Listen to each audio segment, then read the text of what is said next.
Hello. I'm Robert Green. I'm Bonner staff, and I'm here to support your workshop and make people co-host. Yeah, Um, I sent that message and I see that I've already got the option to share my screen. So oh, perfect. I should be Okay. good to go. Yeah. I don't have a new breakout rooms. Do you know? Oh, yes. Give me a second. Okay. So only the host can do breakout rooms. Okay. All right. So I Well, can we're do breakout rooms for you. perfect. Yeah. We're gonna hang on to those as an option if we have time at the end. So if Okay. we need it, I'll just ask you to pop people into them. Okay, sounds good. Awesome. Thank you.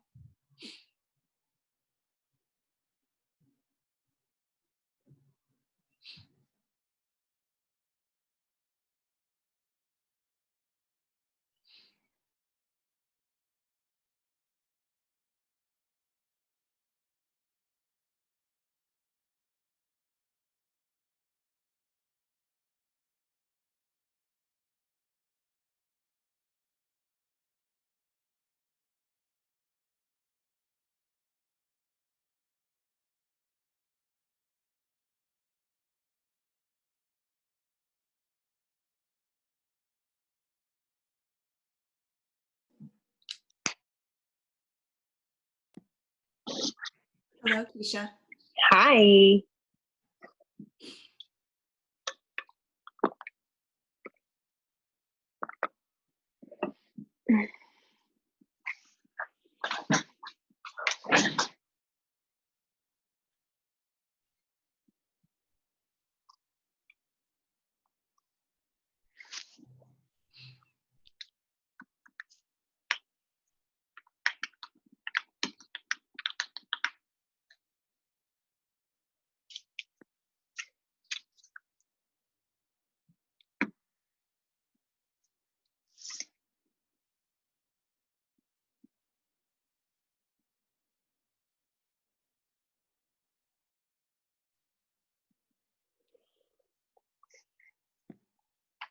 I feel like we didn't think this through. We should have had some like self-care jams playing.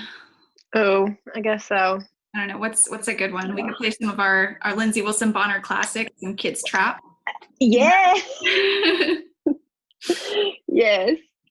The seatbelt song. Savannah said, no, don't play that. Yeah. Savannah, haven't you heard us talk about self-care enough?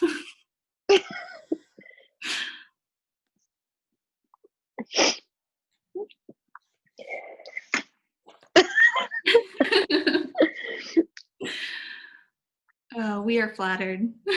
Thanks for being here.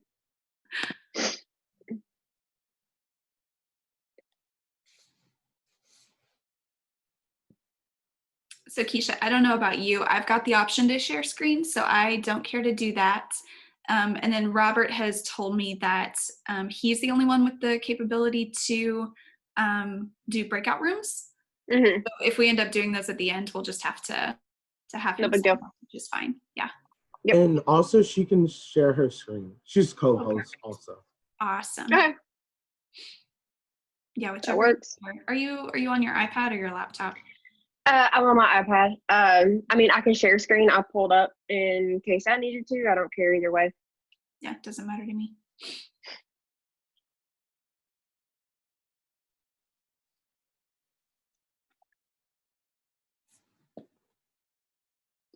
Give people a couple more minutes.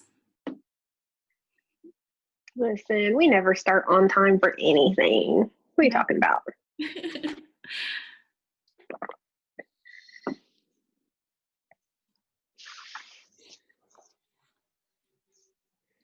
I don't know, Kisha, these people don't know us. This is our chance to reinvent ourselves. Maybe they think we do start on time. Oh, that's a really high bar we would be setting.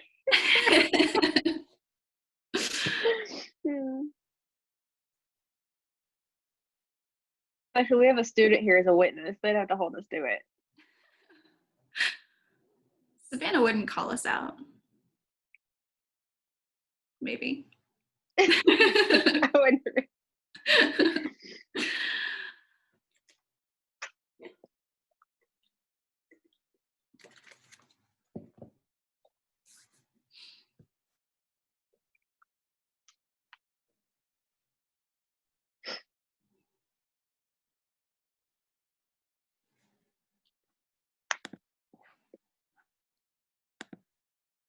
Robert, does it have people automatically not have a video when they log in? No, it No? automatically brings up their video. So Oh, they, okay. Okay. I was going to say, if you all want to have your video on, you're welcome to. We would love to see your faces, but if not, if you're like, you know, nursing your second cup of coffee, I respect it, and I will make you turn on your video. Oh, I should have made coffee. Yeah, you. It's okay. Hi. Oh, I love that. People are Hello. sharing their videos. Hello. Good Hey. morning. Awesome.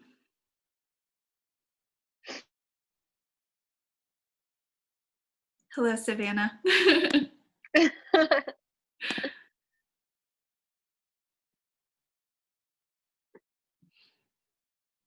Yeah, and some have already done this, I see. If you want to click on those three dots on your own video, you can change your name to say what college you're affiliated with. And that's a great way to kind of get to know the other people in the session. So you can change your name to have your name and your college, whatever you want to do.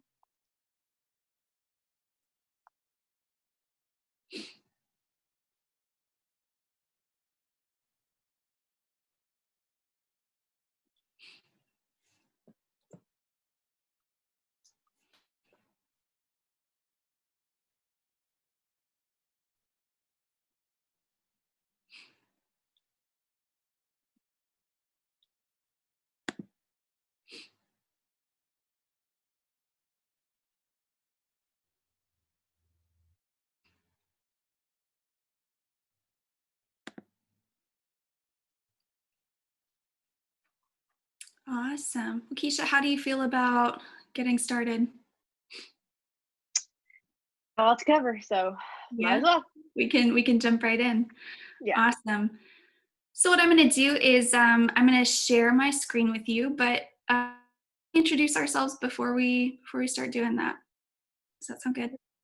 My name is Natalie Vickous. For those of you who don't know me, I'm the Bonner Director and the Director of our Center for Civic Engagement and Student Leadership at Lindsey College. Yeah, and I am Kisha Burton. I am the coordinator for the Bonner program at Lindsey College, and I've been here almost a year now, which is exciting. Yeah, it's her first SLI. Yeah, it's my first virtual SLI, so we're all newbies here. Yeah. Yeah, so we wanted to talk to you all today a little bit about self-care in a modern age. So kind of looking at what self-care is and what it isn't. And we started workshopping this a few weeks ago, and we thought it was an important topic because of COVID-19. So we were seeing that our students were stuck at home, and it was bringing up a lot of depression and anxiety, a lot of fear because of COVID-19, maybe some feelings of abandonment or aloneness. It was causing a really difficult situation where people were struggling to cope, and myself included, right? It's really tough. And so we thought it was important to look at self-care and resilience in light of that. And then this past week happened and it became even more important, right? The things we're seeing in the news, the things that are going on in our country that have been going on for a really long time, but now they're bringing more awareness to it. It's so important for us as people who are working on social justice and to affect change to also know how to effectively take care of ourselves, right? And so that's why we're here talking about this and why we think it's important. And hopefully you all also have thought about why it's important for you and why you're here. So if you would, we want to utilize this chat box a good bit to interact with you all throughout the session. So please drop a line in the chat box with maybe some of your favorite forms of self-care, the things that you do to take care of yourself, or why you felt it was important for you to be here today. And we would love for you to share that with us.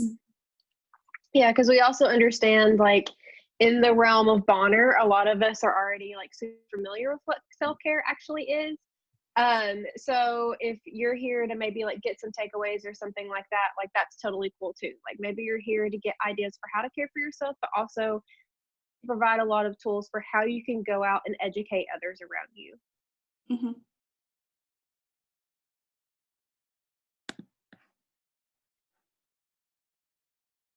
Hi, Alexis.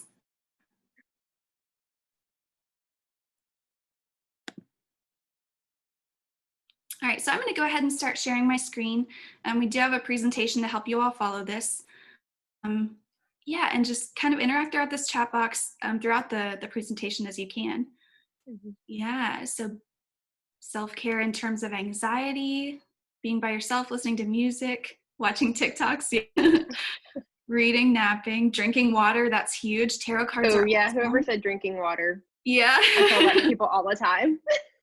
Journaling, music, TikToks again. Okay. Baking. Yeah, awesome.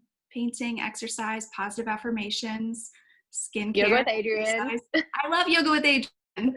Yes, for sure. Mm-hmm. Okay. You know how to do self-care, All but right, not always awesome. how to implement it. Mm-hmm. I love this. Awesome. Well, hopefully we can kind of share some tips and things to be aware of, and you all can share too, because we believe that we are all here with something to teach and something to learn, right? So we're Mm-hmm. not here as the experts. We're just here to facilitate a good conversation. Um, so awesome. We'll do that. And yeah, feel free to use the chat box throughout to drop a line in there, and we will do our best to kind of keep an eye on it and keep that conversation going. Okay. Oh, Robert, it's saying that the host disabled screen sharing. Let me see. Do you want to see if it'll let you share?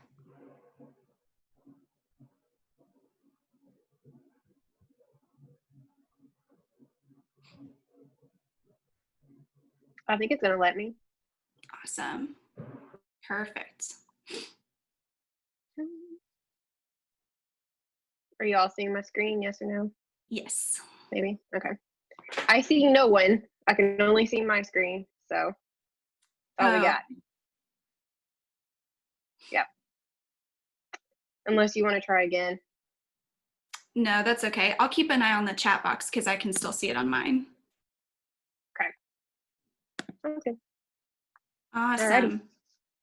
Now, naturally, if you are familiar with Parks and Rec, you recognize why we named our presentation Treat Yourself.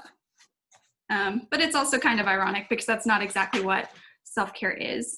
But we couldn't do a presentation on self-care without including the following. Very important. Classic. Very important. You love Parks and Rec, us too. Awesome. All right, so we do have some objectives here that Kisha is going to go through.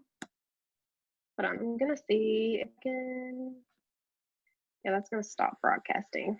Presenter window, yeah, I got that. I don't want presenter window. All right, let's try this again. I was trying to see if I could get it to where I could see people, but no. Oh. That's all right.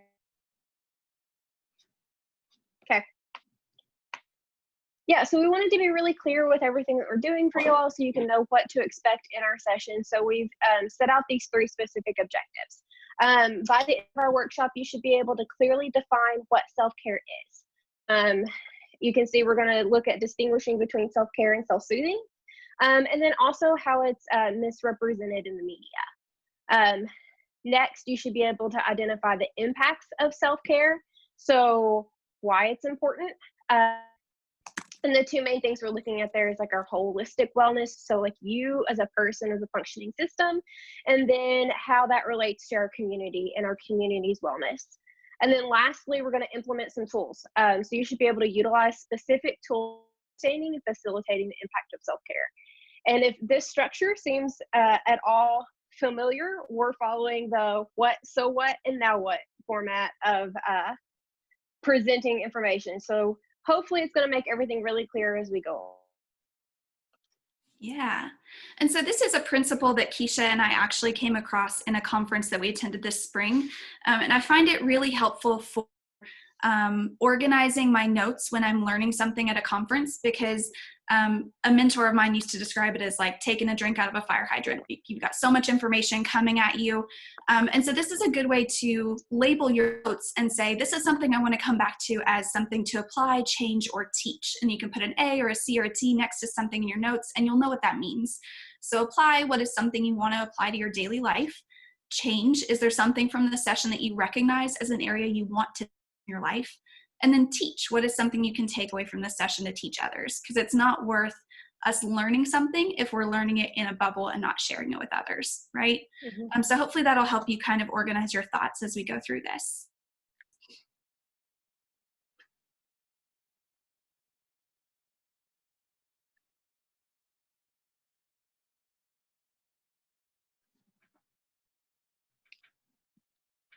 Natalie, I think this one is you.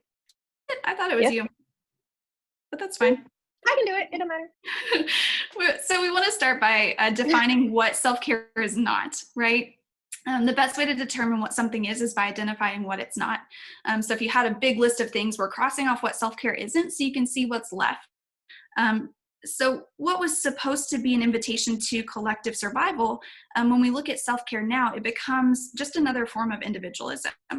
And so self-care has become something that's just like another word for me time in our current society. And when this occurs, self-care can easily transform into self-coddling or self-soothing. It's something that makes us feel comforted. It triggers the dopamine response in the brain. And so some examples of that are an excuse, binging Netflix, face masks, indulgences, just, whatever you think of when you think of hashtag treat yourself, right? You're going on a shopping spree, you're hanging out, you're spending money, you're doing things that feel good, but are they actually good for you? And it can become an excuse to get out of almost any commitment. And that's a problem, not just for the people we let down, but also for ourselves, because it's getting us stuck in this place that's not actually beneficial to us or anyone around us. It can become an excuse to avoid pushing ourselves even slightly out of our comfort zones. Then as a consequence, we miss out on opportunities to learn experiences that we can't directly control, those kind of uncomfortable experiences where we grow, right? So if we spend all of our time caring for ourselves, it's likely that we'll have no time and energy left to challenge ourselves. And this could leave us feeling safe and feeling cared for, but also stunted while doing little to reduce anxiety that we have about the world around us. Yeah, so whenever we go to look at what self-care actually is, right now I'd like for everyone to just take a moment and think, how would you define self-care in one word? So if you could just take a moment, chat, and then also I can't see the chat right now. So Natalie, if you can share that with me as those come in. I will shout them out. Awesome.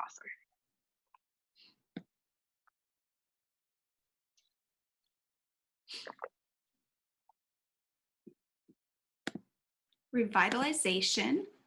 Ooh, Nice. I like that. Self-reflection, recovery. Reset. That's a good one. Healing. Healing again. Learn. Okay. Awesome. We'll take a couple more. Yeah. Time to reflect and heal. Those. Yeah, I'm seeing some themes here. Introspection. Yeah. And exploring, acknowledging. Okay, awesome. Yeah, and that definitely fits in with exactly what self-care is. So whenever Natalie and I were looking over this and trying to determine what would our one word be, we said the one word for self-care is growth. Whenever you're looking at these different aspects of your life, like your physical, mental, social health, emotional health, and like spiritual, and obviously that is not all encompassing. There's many areas of our lives, but these are just some of the main ones we picked out. Self-care is about having the awareness to see where your strengths and your weaknesses are, and then committing to grow in those. So whenever we look at this one word growth to define self-care, it's saying I'm really strong at this or I'm really weak at this whenever it comes to my emotional health. So I can play into my strengths, but I also need to recognize my weaknesses and see how I need to continue to grow in that. And whenever we start to realize what those activities we can do that promote that growth, we're going to then, back to what Natalie was saying with like that dopamine response, dopamine tells us, hey, this makes me feel good. We're going to start building those habits within ourselves to practice better self-care strategies that make us feel good, even though the work and the journey for that is hard. It is definitely hard work. It's not all meant to be happy. Because sometimes, like we're seeing right now, we're having to recognize some biases that we didn't realize we had underneath the surface. And that can be a hard reality and check ourselves with. But the self-care part of that is committing to grow in that and learn as an individual. Yeah. So, we don't exist in a vacuum, right? So much of what we see is determined by those in power. They determine what we see and how we might react to the things around us. And we know that if you're in the Bonner world and you're doing social justice work, just like Kisha said at the start, you're probably very self-aware, and you recognize that a lot of what is pitched as care is actually marginalizing and unsustainable. And it's not what self-care is at its core. But we do want to recognize that anyone in this group today could be anywhere on that spectrum of understanding and learning. And so we're all on a journey together. And I want to acknowledge that no matter where you are in figuring this out, you're welcome here. And we're all happy to learn together. So we want to talk a little bit later on about media literacy and how to be aware of messaging. But before that, I want you all to drop a comment in the chat box of what you see as society's perception or definition of self-care. You see, what kind of do you see? What kind of product or expectations do you have based on the media? Face masks, yeah. Spending money, making yourself content but not deeply happy, pampering yourself. Mm-hmm. Yeah. I have to be honest, you all. I had my niece with me last night. She's 9. And we did face masks. We did these like 24 karat gold face masks. I was like, I'm going to be the coolest aunt ever. They did not want to come off our faces. They did not feel good. And so I bought into what was being sold to me, right? So shopping, self-isolating, being selfish. Yeah, these are all things that are sold to us as self-care that are not necessarily the case. So really what happens then is, no, you're okay. The perception that much of our society perpetuates is one of affluence. We love technology. Right? Affluence and products or goods rather than growth or self-awareness. And so that's what we kind of want to discredit here today. Okay, now you can go. Yeah, and so I also want to acknowledge the history of self-care. This was something that was really, really interesting to me. I started looking into it. So this quote that you see here, I'm going to read it to you in case you don't have screen capabilities today. It says, in a society filled with messaging that certain types of people don't matter, this kind of self contradicts, reaffirms, heals, and fuels individuals to continue their work of overturning oppressive systems and strengthening communities. And so that's the kind of self-care that we want to be at, right? That came from one of the articles that I was reading, and they're all quoted at so you can definitely read it yourself. I recommend it. But the history of self-care is really, really interesting. So we're going to dive into that pretty quickly. It started being recognized in the 1950s as a way for institutionalized patients to continue to have is like taking a walk or picking their outfit for the day or brushing their teeth that made them still feel like they had choices and autonomy over their lives, even though they were institutionalized. And they found that that really helped people. And then in the 1960s, it started being used as a response to PTSD in first responders or people whose jobs involved a lot of repeated exposure to trauma. So maybe social workers, first responders, that kind of area of work. And then in the 1970s, it was actually promoted by the Black Panther Party as a means of staying resilient while experiencing the repeated injuries of systemic, interpersonal, and medical racism. And so when I was doing this research, especially now, I found that so interesting that this was a group of people who've been doing this for a long time because it's important to stay resilient in the hard work that they're doing and that we're doing. And so 1988 book, A Burst of Light, Audre Lorde wrote the sentence that has become a manifesto for self-care among Black women. And I've also heard it a lot too, and I had no idea where it came from until now. She said, caring for myself is not self-interest, it is self-preservation. And that is an act of political warfare.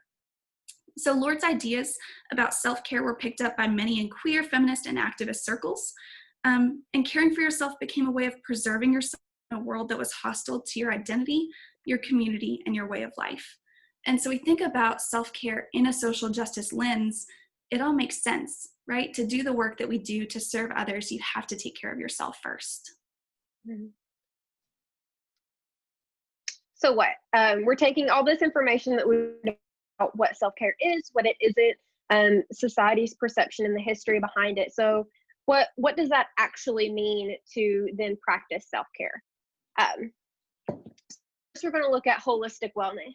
And essentially that means that our lifestyles and the practice of self-care are so deeply interwoven that it is impossible to separate them from our functioning as human beings.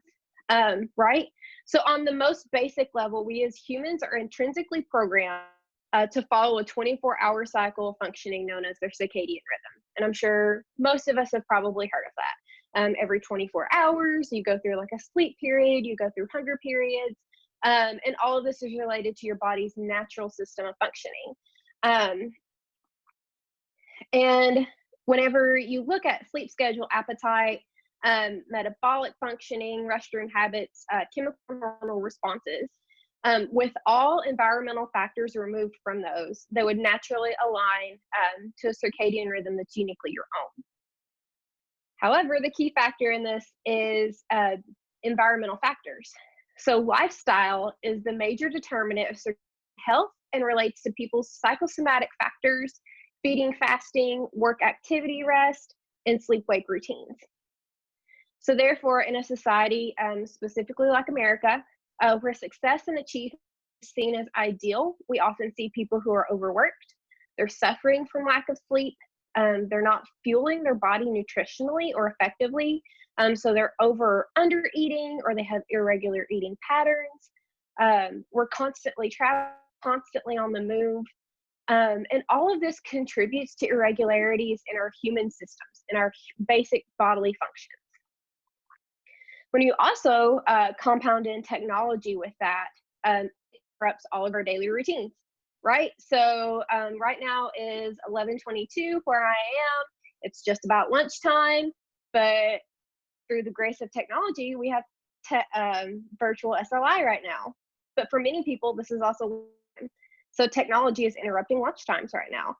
And that's not to diss on SLI or the timing of this event. It's just a very prime, like realistic example to have right now. So the growth of technology has provided a platform for lifestyle modifications.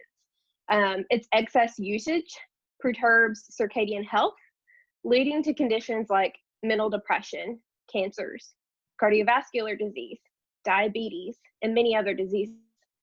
The optimal times for working, eating, or sleeping are frequently altered for multiple reasons, right? So with technology, you can easily think of social media.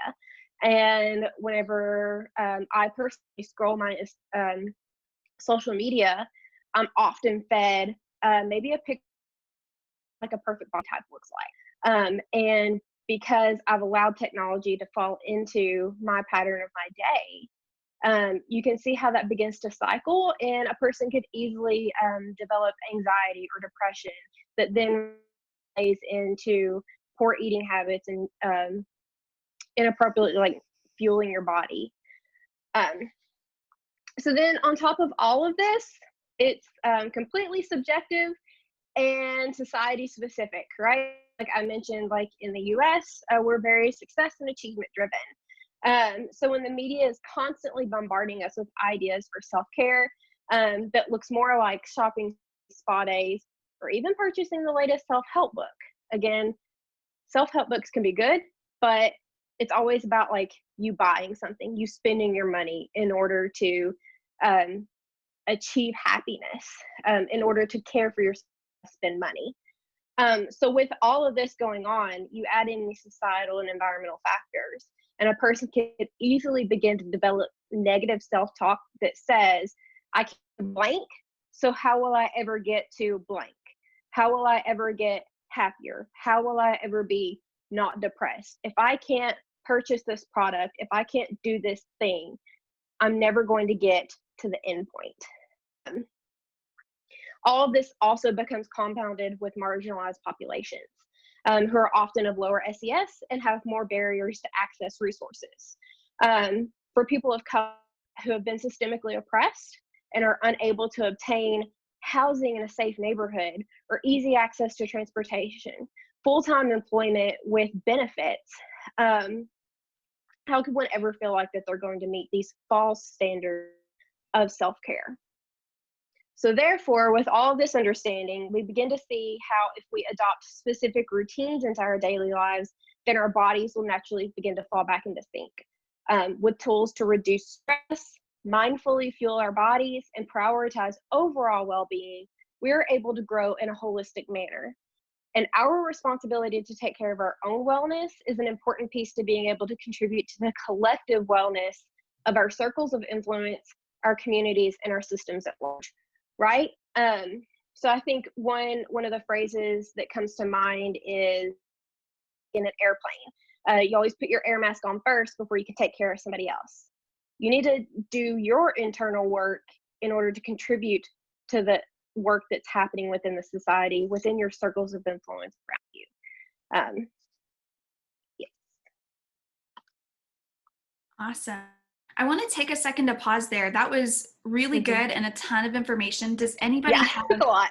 Any questions they want to shoot out now? Anything they want to process through in the chat or share that they thought was impactful before we keep moving?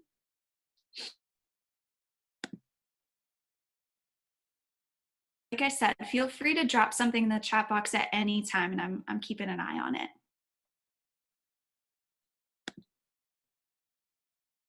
So the second part of so what is community wellness. And so I think it's really helpful for me to think about, because we're at a Bonner conference, the student development model, right? You don't stay in the same place from freshman to senior year. And so in the same way with self-care, you shouldn't stay with just self-care. You should care for others too. Okay, Sydney says she loves they love the social justice lens to self-care and the focus on growth. That's awesome. Awesome. Yeah. Oh, could we have a brief discussion on what toxic positivity is? Yeah, I'm going to go over that. Awesome. Yeah, so community wellness is very important, because it's this idea of we all do the work of self-improvement, then collectively as a society, hopefully we're healing ourselves. And again, I'm going to quote Audre Lorde. She's just awesome. But she said, "I'm not free while any woman is unfree. Even her shackles are very different from my own." And I think that really translates into, in this discussion, I can't be well if you can't be well, right? We have to care for the people around us too. And so if you don't, or if those around you, don't have access to wellness for any reason, especially because of systemic issues, then it's up to us to address those blocks. And so toxic positivity refers to the concept that focusing on so-called positive emotions and rejecting anything that may trigger negative emotions is the right way to live.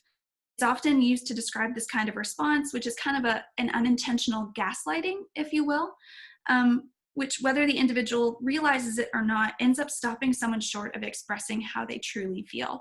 So some examples of this you might be familiar with would be, it could be so much worse, right? You're telling someone about your bad day, say like, but it could be worse, right? Or you go through a terrible breakup and your friend says like, "Don't worry, you'll find someone better."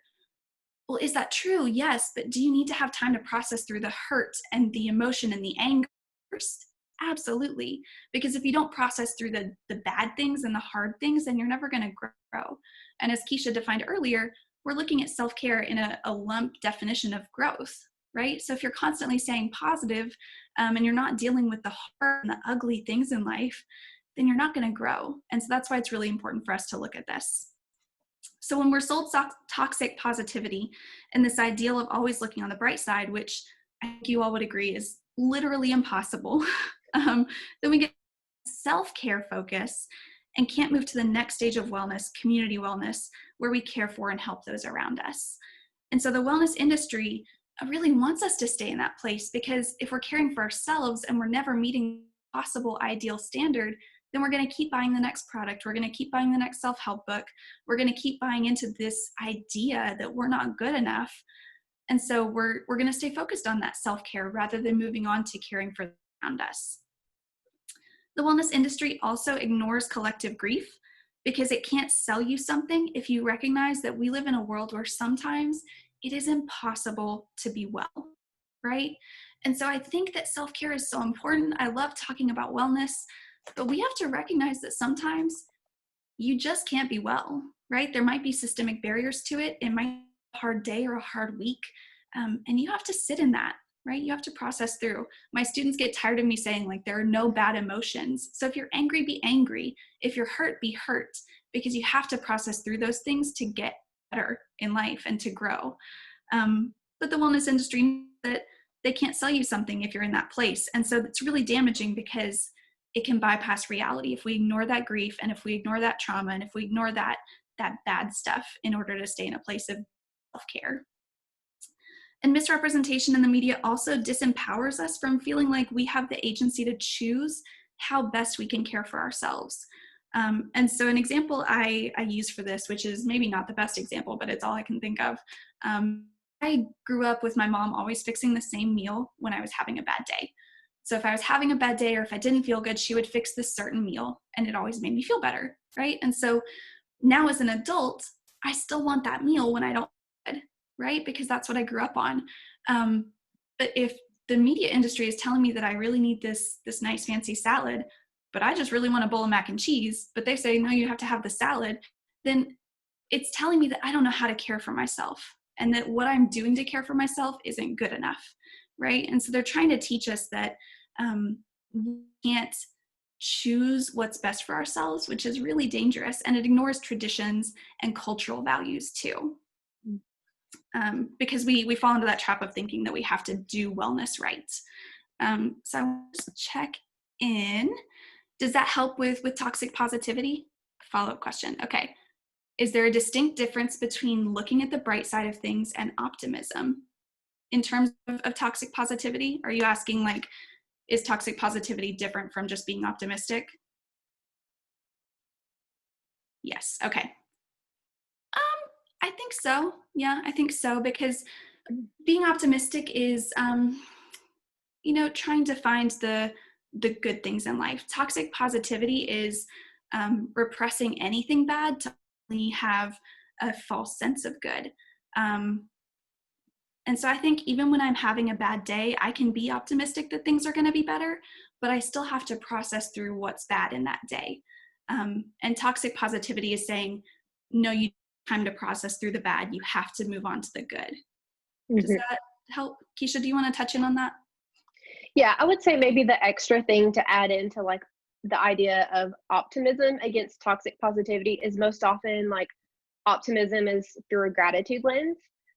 What is something good that is going on right now? What is something I can be thankful for? So I think there's a healthy balance between saying I might need to focus on what good I do have going on, so that it's kind of like a point so that I can then start processing my sad, my anger, my hurt. I know, like, personally for me, that's kind of how it feels, just because in general, I'm a pretty like optimistic person. I think, those that know me in real life know that for sure. And so it can be really hard to want to address feelings of anger or hurt because they're not feelings that I enjoy. Most people don't enjoy them.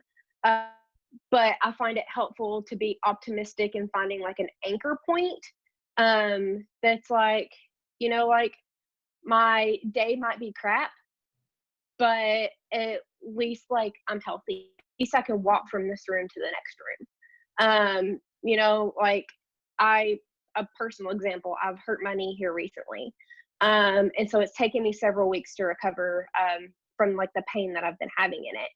And I've been really frustrated that I couldn't work out and work on my wellness. But what that's meant is I've been able to put energy somewhere else. And so while I work on this frustration, I also have anchor points in other areas. I don't know if that helps. Yeah. Yeah, I just think it's important for us to recognize that the hard emotions always have a reason behind them. If we didn't feel pain when we touched a hot stove, then we would keep touching a hot stove. Your body is telling you stop touching that stove. And so when you're feeling that anger and hurt and frustration, those bad quote unquote emotions, it's important to assess why they're there. And we're staying in this toxic positivity and always being happy, then we're not addressing the underlying issues. And that's why that's important, I think. Yeah, Kisha, that was really helpful. Yeah. Awesome. So now what, right? So we're going to really briefly explore some media literacy. Recognize that these can be applied to the media on any topic, which is super helpful in this day and age where we're constantly consuming media and it's hard to know how it's affecting us in some ways. But I do want to ask you to continue viewing this through the lens of self-care in the wellness industry, just for the purpose of this workshop. So I pulled these from the Center for Media Literacy, and they listed 5 concepts to understand when studying media literacy. And so the first is that all media messages are constructed. So media texts are built just as surely as buildings and highways are built. And the key behind this concept is figuring out who constructed the message, out of what materials, and to what effect, right? So what are they using to build the messaging that they're sending you? Who is sending it? And why are they sending it that way? What is the purpose? Number 2, media messages are constructed using a creative language with its own rules. So each form of communication has its own creative language. So for example, scary music heightens fear, right? Camera close-ups convey intimacy. Big headlines signal significance or importance. And so understanding the grammar, syntax, metaphor of media language helps us to be less susceptible to manipulation. So you might see words like essential, or something like that with a product, right? And so how are they telling you that you have to purchase that product? Number 3, different people experience the same media message differently. So audiences play a role in interpreting media messages. Each audience member brings to the message a unique set of life experiences or a lens to view it through. And so differences in age, gender, education, and cultural upbringing will generate unique interpretations. And that's also going to affect the accessibility of each message for each individual audience. Okay, so it's important to remember, who are they trying to message with this? Who are they saying can reach this goal, and who are they saying can't? Number 4, media have embedded values and points of view. So because they're constructed, media messages carry a subtext of who and what is important, at least to the people creating the message. So again, who are they trying to reach with it, right? So the choice of a model's age, gender, or race, the selection of a setting, and the actions within are just some way that values become embedded in an advertisement. So you can see what that person or what that company thinks is important and valuable based on how they're presenting that message. And then finally, most media messages are organized to gain profit and or power, right? So much of the world's media were developed as money-making enterprises. The wellness industry, is an industry. And much of it is constructed with a first focus on making money and a secondary, if at all, focus on, and so that's important to keep in mind. And so by considering the core concepts behind every media message that you consume, you equip yourself with an ability to analyze and interpret messages and to accept or reject if they're legitimate or not.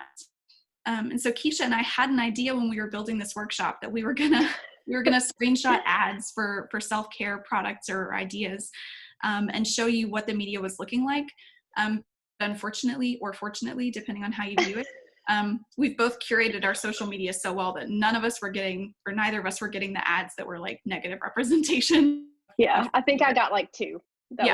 So it's important to know that if you're frustrated by the things that are popping up on your media, you do have control over what kind of ads and messaging you get, depending on who you follow and what you track on your social media. So that's kind of a helpful reminder, right? You have control. Right.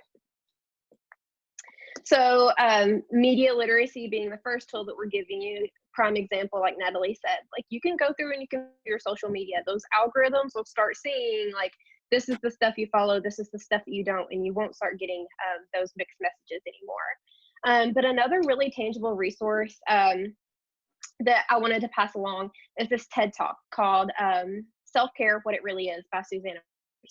And I actually showed this during our spring orientation with our Bonners, because I focused that whole thing on wellness and the wellness of our Bonner community.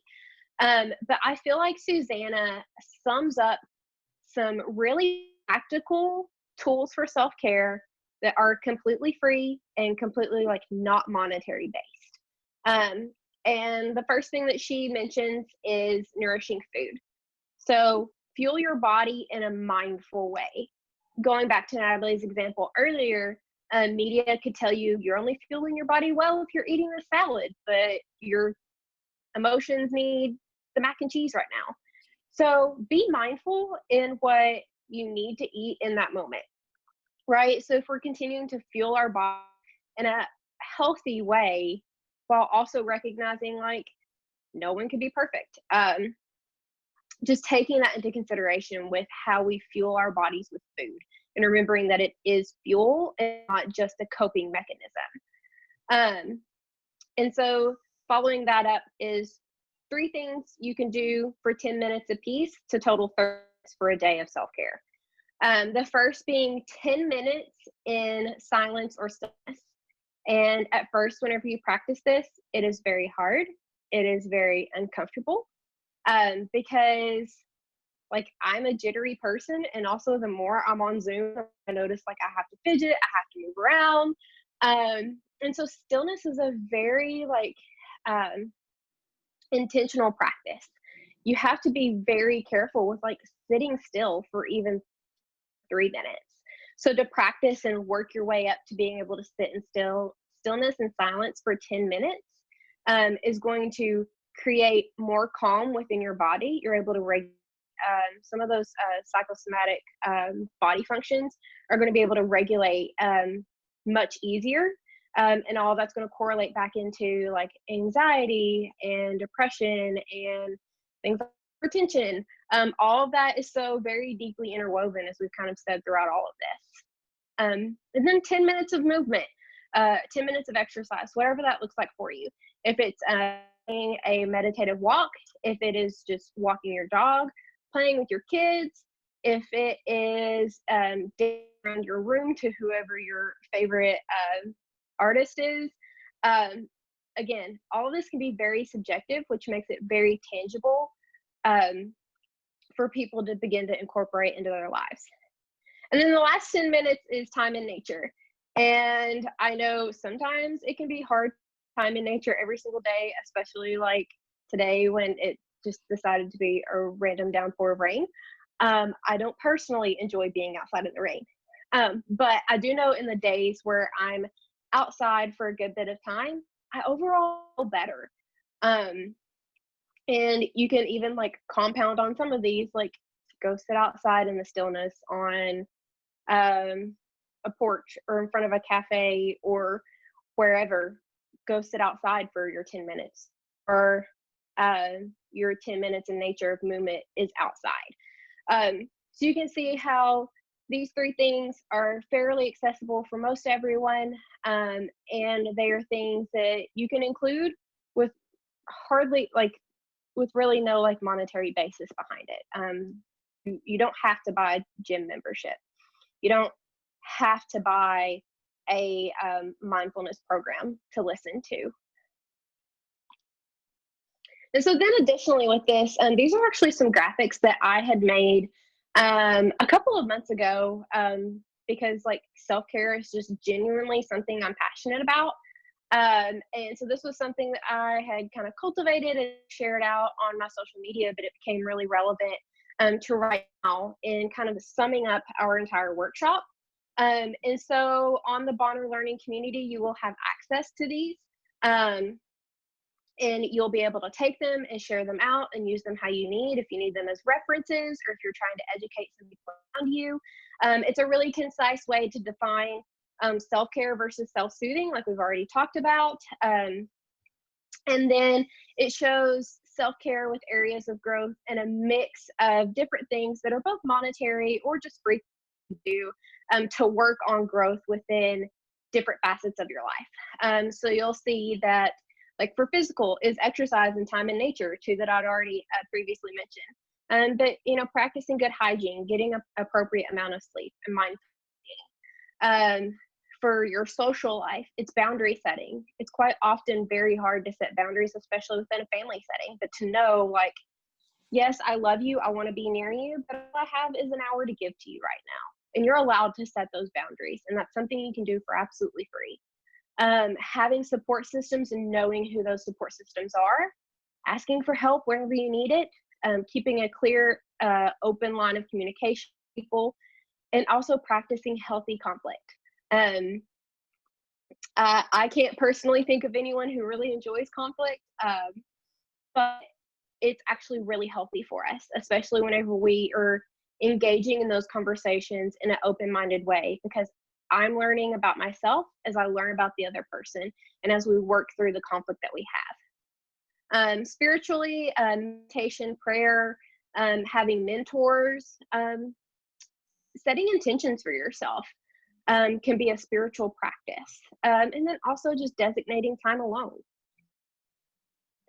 Your emotional wellness can look like journaling, stress management, bringing back up the gratitude thing, finding 3 or 4 things in your daily life that you're grateful for. No matter how small that might seem to somebody, if it matters to you, that's all that it really matters. It doesn't matter if society tells you like you shouldn't be thankful for the birds chirping outside. If you're thankful that you woke up this morning and there's birds chirping outside, that's absolutely great. Practicing forgiveness, and sometimes just a really good cry is a combination of like physical release of helping vet out emotions and you're holding in your body. And then as far as like the mental aspect, like therapy is the one that comes to mind like automatically. Therapy is not always something like you have to pay for. Whenever I was in grad school,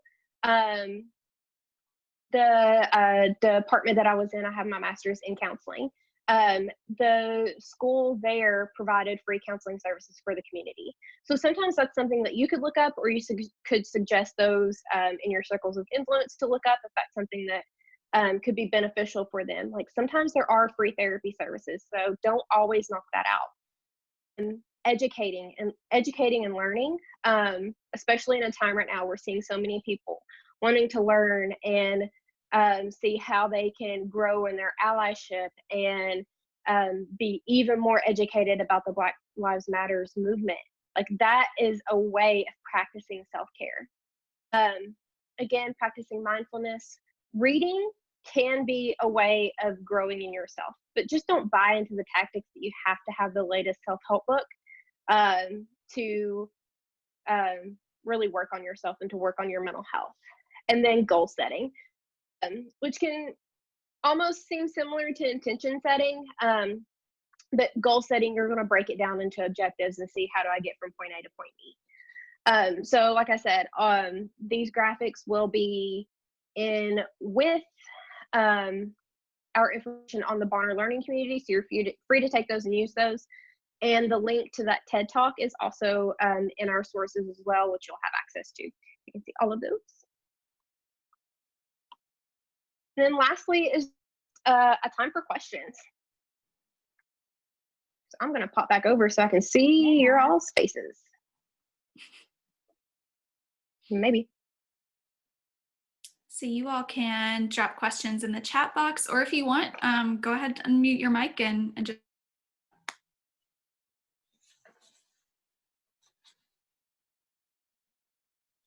Here we are.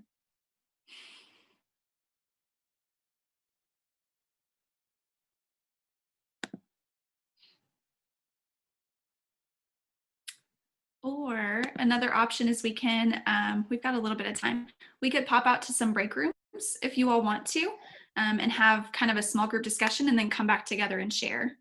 So that's another option. Okay, do you have any suggestions for encouraging others to engage in more self-care? It feels weird sometimes, especially if they're a supervisor. That's a great question. Yeah. Yeah. I think a good way to approach something like that is always doing it through a compassionate lens. So you could always approach someone through the way of saying, hey, I want to make sure that like we all take care of ourselves. You know, I'm a better employee because I take care of myself, and Natalie's a better boss whenever she takes care of her. So approaching that conversation of like how we're able to be better employees, bosses, students, coworkers, supervisors, because we're doing the work of self-care. And saying, hey, I've noticed like you seemed a little bit stressed. Like what are things you're doing to take care of yourself? And just opening that conversation up. Mm-hmm. I think also I see a lot of progress in people around me when I talk about things that I'm doing that I'm excited about. So even just being open and sharing, hey, I've been taking care of myself better. I've been on this journey. Here's awesome. Have you ever tried them? And kind of just being excited about what you're doing can bring others on board too. Yeah. Sydney, you've got a question? Yes, I just wanted to say, so Alexis and I at Stetson University, and right now we came up with the idea to make a self-care guide, like to help like our fellow Bonners, because we feel like the word like self-care is often like thrown around in Bonner, and like we all know it, but like we have to like are we actually like understanding like how we can use that in like our daily lives. And I know that's something that I've like struggled with, like knowing like what it is, but not knowing exactly how to. And so I wanted to ask you if there were any like specific ways that you support the Bonners in your program, like in their self-care journeys. Yeah. That's a really good question. Yeah. One thing we started this year, this previous school year, was a new format for our one-on-ones with our students. And specifically, we had sections in there that ask, who do you think you are? So like on a day where you're doing really well, how would you describe yourself, or how would others describe you? The next question were, what are practices of self-care that you actively employ right now? And then the last question we asked with that was, how are you staying for your service? How are you staying energized within the Bonner realm and within the work that you're doing? And so those helped get some students starting to think about, hey, like I don't have it down for self-care. Or if they put things down that were like binging Netflix, it opened up a conversation to say, hey, it's really great. Glad that you take time to do that and something that you enjoy. But make sure you're looking at things that are promoting growth in yourself, that aren't just those soothing action. So that's the first thing that came to me. And that really started to open up these conversations. So we did those in the fall. And then I know whenever we came back around and did them in the spring, I had several students that said, oh yeah, I said I wanted to do this and I did end up doing this, or I said I wanted to do that and I didn't do it. So I thought it more. So it started to open those conversations up a lot more. Mm-hmm. Yeah. And I think I'm going to sound like a broken record, but I really do think that Kisha and I both have very strong values in wellness and self-care. And so we model that for students, right? Mm-hmm. I see Kisha and I give her props because she will set boundaries. I'll be like, hey, Kisha, will you do this thing? And she's like, actually, I'm feeling overwhelmed, so I'm not going to. And of course, she does it more professionally than that, but I recognize that and I appreciate she knows and she sets boundaries. And I do the same thing. And my students see who we are as real people. And so they see when I need to take a break and step back. They see how I nourish my body. They see how I educate myself. And so I think that that can be really helpful too if you encourage the people on your student staff, your director, your coordinator, to also engage in those practices and be really genuine about their practice. That can be really helpful too, because then it opens up a conversation. Mm-hmm. Yeah, that's one of students that's here up that we're really intentional asking questions and talking to students about positive and negative things that are going on. It's a really talk, and they said that for them personally, it's really eye-opening. Yeah, so, absolutely. Thank you for acknowledging that for us. Any other questions? I think we've got just a few more minutes. Or does anybody want to share maybe their A, C, or T that they're taking on the session? Apply, change, or teach. Ooh, how do we personally do something? Well, that's a whole other session. We could go on for another hour, right? Yeah. I like to get outside. I spend a lot of time in nature, especially with my dog. I have a shepherd, and a big proponent in movement. And so when I don't feel good, I know that I have to move. And so whether that's yoga or exercise or walking my dog, I also really focus on nutrition. And I think that that's important. So I know when I feel a certain way that I need to nourish. And so those are kind of just the physical aspects. I also engage in a lot of mindfulness and meditation, which I find really helpful. Mm-hmm. Something personally that's been like a big tool of growth for me is the Enneagram. I am a broken record to everyone around me about how much I love the Enneagram, but it really has helped me learn who I'm at my best and how I address emotions within myself. And that has in turn helped me learn more self-care practices that are more unique to me. So I can have a really hard time defining what emotion that I feel personally, but I can know whenever I listen to a specific and that I align with the lyrics in that, it's like, oh, okay, that's what I'm feeling right now. And I can start to process those things and journal them out. So music is something that is actually like really helpful for me in like processing out emotions. And kind of like Natalie said before, like boundary setting, I can very much be a yes person. I want to do everything that I can possibly can, but I've had to learn that is a strength yet a weakness of mine. And so I've had to learn to practice boundary setting and realizing like, hey, I'm starting to get too stressed. I need to draw a line and say, I can't do this for you right now. I could do it at this time, or would you rather me do this or this? And just setting those boundaries within my life. The most important thing that I've learned so far in terms of wellness is really taking time to sit with yourself and learn your cues, right? So learn where you hold stress in your body. Oh, my shoulders are up at my ears. That means I'm overwhelmed right now, right? And so learning what those cues are and how to pay attention to your feelings. So like Kisha said, when I feel too stressed, I need someone who's going. Do you know, right? Do you take time to stop and listen to yourself and see how you're feeling? That's really important. Any other thoughts or questions you guys want to share? Or again, anything that like a takeaway that you have, something like, hey, I want to go into this, I want to change. We're here to learn too, so what are you guys going to teach us?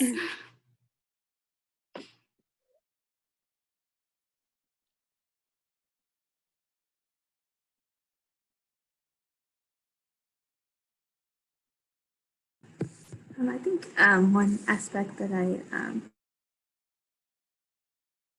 is like just reflecting on my own areas of growth and just allowing myself to reflect. And that's not something that I do a whole lot, but it's something that's really important to me because when I do it, I notice that I'm more like centered. And so just reflecting on like my own areas and coming up with my own strategies that will help me in those different areas. Yeah, that's no emotion is a bad emotion. I will preach that forever. It's my hill to die on. Yeah. Can you tell we're counselors by trade? Yeah, that is, I forgot to mention at the top, but kind of our both got masters in counseling and then decided not to be counselors. So self-care isn't just something you do when you're feeling down, but something you do to prepare yourself to be able to handle your own feelings in the future. Absolutely. Well done. That's awesome. Yeah, self-care is about resilience, and that's why we're talking about it, right? Taking more time to check in with yourself. Suppressing emotions positive all the time. Yeah, you got to process. So important. So hard, but it's so important. Yeah. Yeah, and then identify any indulgences that may run. Yeah, say, you know, we're not hating on bubble baths and faith. Sometimes that's not what self-care is at its core. Awesome. Well, I think that is our time. I've had so much fun talking with you all and learning from you, and hopefully you good little nuggets to take from this conversation. Yeah. Thank you all. Thanks for all being here. Again, we'll have all this in the Barn Learning community so you can access links to the resources that we used, as well as like the infographics that I created, and you're free to take and use it all. Yeah. All right. Enjoy the rest of the day. Yeah. Bye, everybody. Have a wonderful rest of your day. Thank you. Thank you. Thank y'all. Thank you. Thanks, Robert. Thank you. Awesome.